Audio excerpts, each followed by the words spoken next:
sign this side of that large archway on the right-hand side of the road. That's Veeraswamy's restaurant, opened in 1926, which indeed was when that building was opened. It's been there from the start. It's on the first floor above the London Textile Company. And that makes it the oldest surviving Indian restaurant in the country. I've put there as a tribute to the 7th Earl of Shaftesbury, sometimes referred to as the angel of Christian charity. He was a great social campaigner, particularly on behalf of the rights of children at a time when that really mattered. The legend of Eros is that if you stand in line with the bow and arrow, kiss your sweetheart at midnight, we'll be together forever.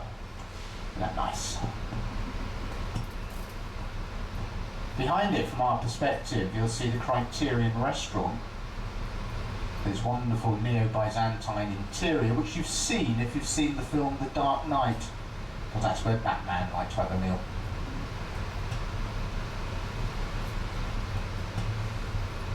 This side of that is the Criterion Theatre, a subterranean theatre. On the right there, on top of his column, that's the Grand Old Duke of York, who had 10,000 men. Top of the buildings, I've already said, 3 Graces. Bottom of the building on the right, 4 Horses of Helios. Bit of Greek legend for you there. And here on the left, fancy that gift shop. That's the oldest shop front in central London, dates from 1711. Right at the bottom of this road, going off to the right, that is Pall Mall, home of many exclusive gentlemen's clubs. And right at the end of Pall Mall, you'll find St James's Palace column. He's about 17 foot high. He's looking over towards Portsmouth, where his flagship Victory is in dry dock. Lost his life at the Battle of Trafalgar, but not before learning he'd won it. Thank God I've done my duty. And this beautiful square laid out. The base of the column there by Edwin Landseer. Landseer couldn't find a lion to pose for him, so he used his pet dog, which was a Labrador. They are very doggy, but they're magnificent. People love climbing all over them, as you'll find out a bit later on. There's more people around. Now, if you saw this square in a film, right up to the 80s, swamped by people. Oh look, over there on the left, I was just about to talk about it. Can you see the man with the hawk now? And they kept away by flying that hawk around the square, so it's nice to see him out there with it. Scares the pigeon's witness, can't blame him really, can you? It's always a hawk or a falcon, I can't tell the difference, but it's one or the other. They use both. And he's skirted from my view by the 4th plinth, but I think we'll be able to see him again. He'll either be flying it or he'll be on his arm. There, oh, he's flying it because that's him standing, going up the steps now. So there's a hawk flying around the square somewhere. There's a pigeon over there, he's in trouble. They don't touch the ducks, which is quite intelligent of them.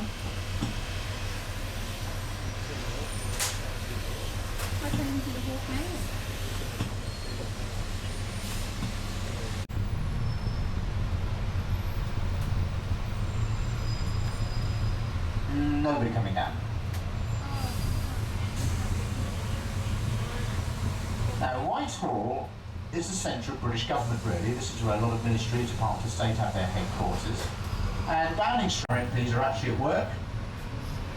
They are most days at the moment. They have what's called a wash-up. They get rid of a whole lot of set of bills that have been hanging on the end of the... We look diagonally across the square, right in the far corner, arms raised, parallel to the ground. That's Nelson Mandela, the only living person there. It's almost unheard of for a living person to have a commemorative. Big Ben, 13.5 tons bed inside that tower, after Whitechapel Bell Foundry. Bell Foundry still operating. On the right, Somerset House, first custom-built office block in the country. To store birth certificates, marriage certificates and death certificates. It's therefore known affectionately as the Hatches, Matches and Dispatches building. It's got a great courtyard in the centre. You can have a cup of tea there. Much used in films, especially James Bond films, to do for everything from an office block in Leningrad to the exit from M's office. In the Johnny Depp film, Sleepy Hollow, it stands in for New York, so it's a very versatile building, cinematically speaking.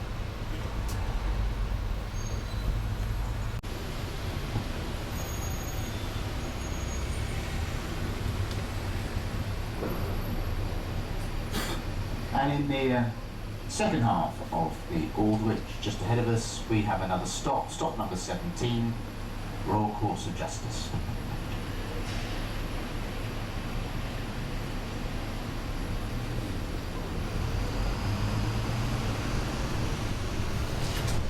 The little sign saying LSE, by the way, on the left. London School of Economics. This is their campus to the left. Over 40 heads of state went to the LSE, including John F. Kennedy, of course.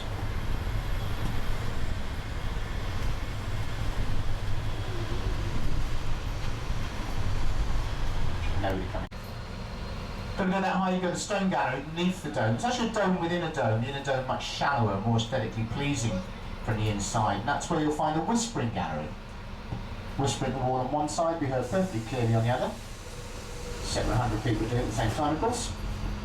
I guess these days, most famous for being where Prince Charles, Princess Diana got married.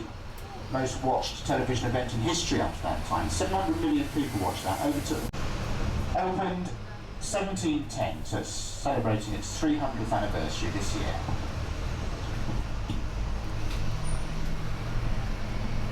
Look to the right of the traffic lights, you'll see the Wobbly Bridge, the Millennium Bridge. Takes you over to the Tate Modern Gallery, the converted power station which contains our main modern art collection. It also takes you over to the Globe Theatre, Sam Wanamaker's wonderful recreation of Shakespeare's Globe Theatre. New change, the new building. Been in the news because that's one of the buildings that Prince Charles tried to stop being built. Failed miserably, as you can see. Designed by one of those sort of architects he doesn't like, Jean Nouvel. Don't know why anybody should take any notice of Prince Charles's views on architecture. It's always been a mystery to me. That's the name of the street. Reminded us there used to be a poultry market here. And the building sticking out in front of us on the right, that is Mansion House, London Home Office of the Lord Mayor of London.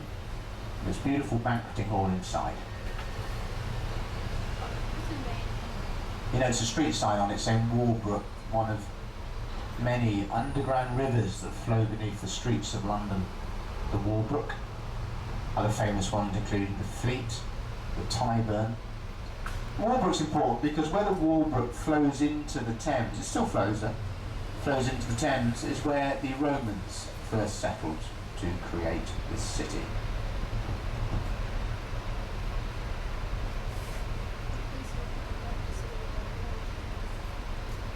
Watermen or ferrymen. They're a very powerful group of people opposed to building of bridges for obvious reasons. And they succeeded up to 1750. London Bridge is falling down refers to a wooden bridge pulled down deliberately during a Viking invasion. 3 stone bridges on this site. The first is the one you've probably seen pictures of with shots and houses. 2 theme parks of blood and gore, execution, death, torture, murder, disease, Jack the Ripper and Sweeney Todd. Coming up on the left, the London Bridge Experience London Tombs, and further along on the right, one of the most popular attractions in all of London, the London Dungeon.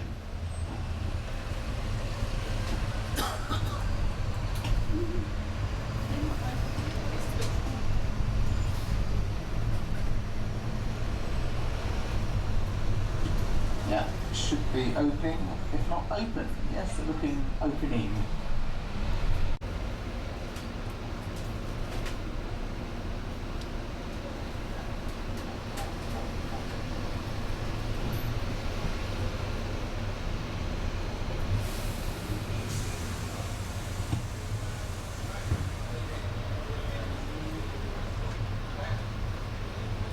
Not a lot authentic about London Dungeon, but that's what it says in the packet. It's good fun. Redbrick Building used to be St Olave's Grammar School. That's where John Harvard went, benefactor of Harvard University. He was a local lad. It's now been converted into flats. They won't be cheap.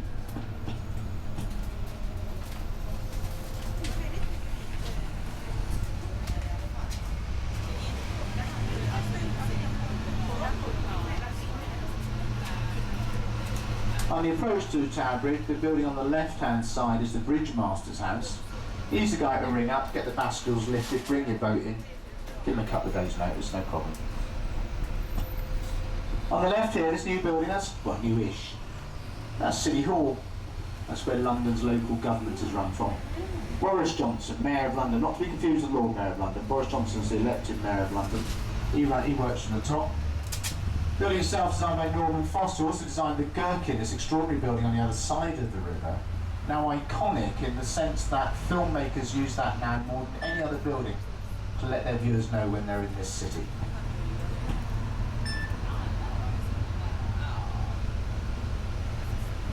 now you can see why City Hall is known as the Leaning Tower of Pizzas.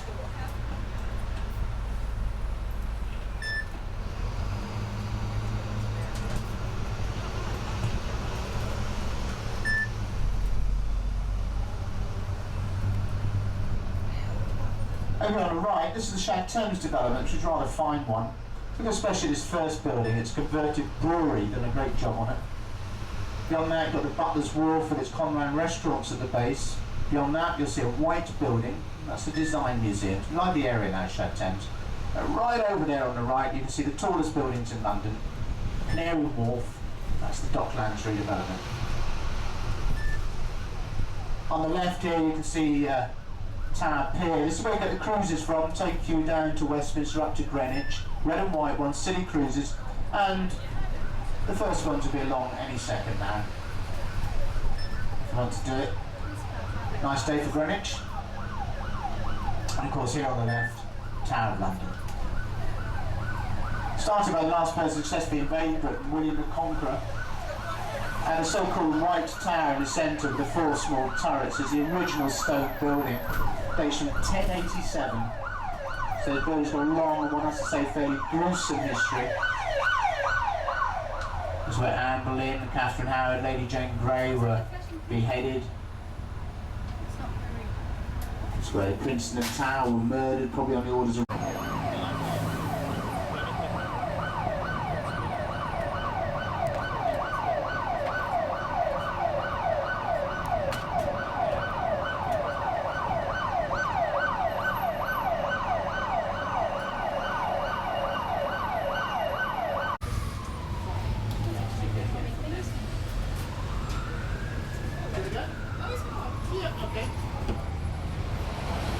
People coming down.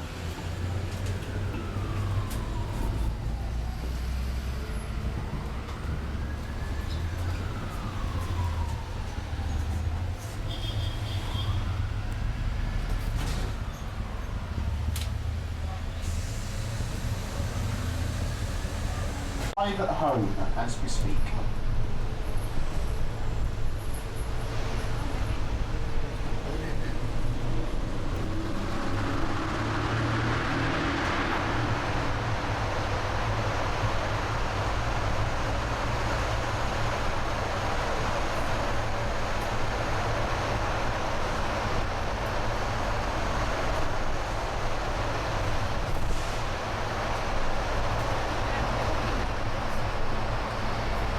Looking back along the river at this point, there's Millennium Bridge, Tate Modern Gallery, and behind the bridge, the white walls, thatched roof of the Globe Theatre. It's the only view we get of it. The only thatched building's been allowed in London since 1666. On the right here, the old entrance to City London School, that's where Daniel Radcliffe went, Harry Potter. Nick Clegg went there as well, leader of the Liberal Democrats.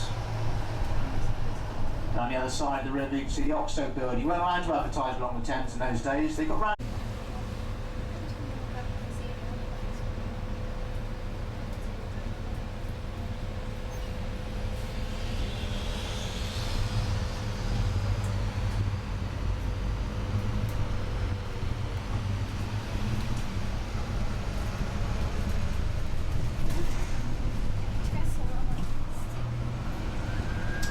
Okay, so once more we're approaching County Hall with its London Aquarium, Sea Life, Museum, London Film Museum, Darla Universe, London Eye, Waterloo Millennium Pier for the cruises.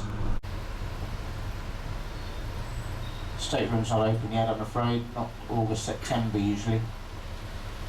Bits are open, the Queen's Gallery, which has got a great exhibition on at the moment actually. Don't often recommend the Queen's Gallery, but at the moment they're doing an exhibition of presents. So this is the Stock 27 Buckingham Palace.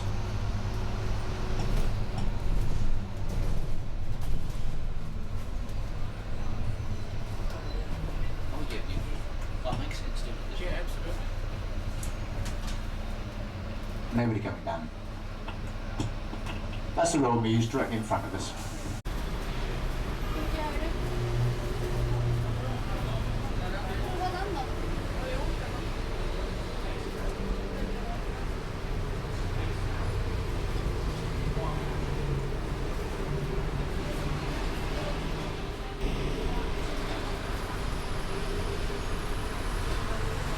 om det ska åka den båten så är man ju också när vi väntar på dag.